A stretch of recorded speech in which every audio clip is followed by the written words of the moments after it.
Hi viewers, நம்ம இன்னைக்கு வெங்காய கார சட்னி எப்படி செய்யுதுன்னு பார்க்க போகிறோம். இது இட்லி, தோசை, குழி பணியாரத்துக்குலாம் ரொம்ப நல்ல பெஸ்ட் காம்பினேஷன். இப்போ நம்ம ஒரு கடாய் வச்சுட்டு 3 டேபிள் ஸ்பூன் எண்ணெய் விட்டுட்டு 1 டேபிள் ஸ்பூன் கடலைப்பருப்பு போட்டுக்கோங்க.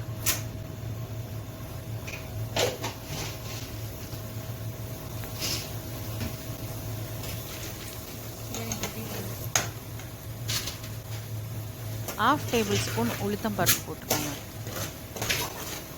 ரெண்டுத்தையும் சேர்த்து கொஞ்சம் பொன்னிறமாக வறுக்கணும்.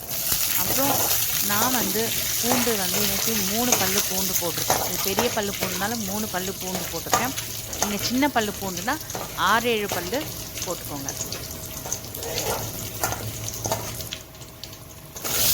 2 வெங்காயம் போட்டுருக்கேன்.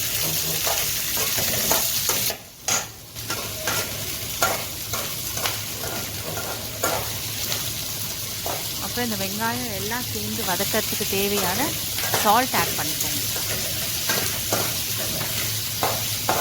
வெங்காயம் வதங்கும் போது சால்ட் ஆட் பண்ணிங்கன்னா வெங்காயம் சீக்கிரமாக வதங்கும். வெங்காயம் மட்டும் இல்லை, தக்காளி எல்லாமே சீக்கிரமாக வதங்கும். அப்புறம் நான் இன்றைக்கி 5 காஞ்ச மிளகா எடுத்திருக்கேன். உங்களுக்கு காரம் இன்னும் கொஞ்சம் வேணும் அப்படின்னா, நீங்கள் நல்லா காரம் சாப்பிட்றவங்க அப்படின்னா நீங்கள் 6 காஞ்ச மிளகா கூட நீங்கள் எடுத்துக்கலாம்.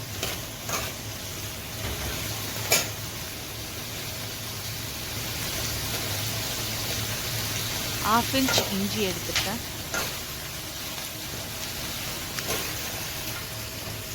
அந்த இஞ்சியும் ஆட் பண்ணிவிட்டு நல்லா வதக்குங்க. எல்லாம்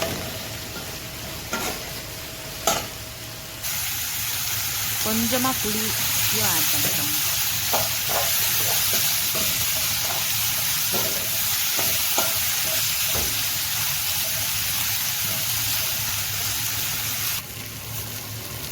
கருவேப்பிலை நல்லா கொஞ்சம் இன்னும் ஜாஸ்தியாகவே சேர்த்துக்கோங்க. ஒரு 2 இனுக்கு ஃபுல்லாக கருவேப்பிலை சேர்த்துக்கோங்க. கருவேப்பிலை இந்த சட்னிக்கு நல்ல ஒரு மனம், நல்ல ஒரு ஃப்ளேவர் கொடுக்கும்.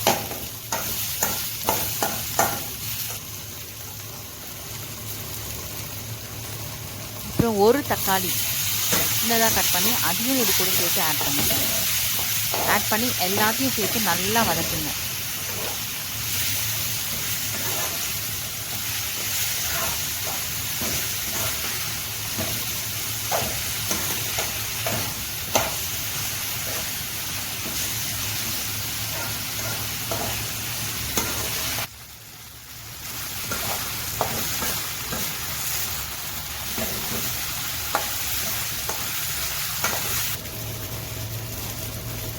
இப்போ உங்களுக்கு எப்படி நல்லா வதங்கிச்சின்னு தெரியும்னா, அந்த எண்ணெயும் நீங்கள் போட்ட எல்லாம் அந்த வெங்காயம் தக்காளியெல்லாம் தனியாக பிரிஞ்சு வரும்.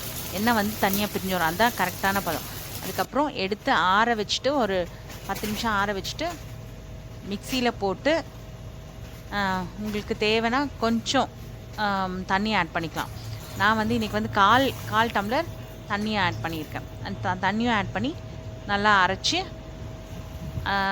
அப்போது கார சட்னி ரெடி. அதை தாளிச்சிடலாம்.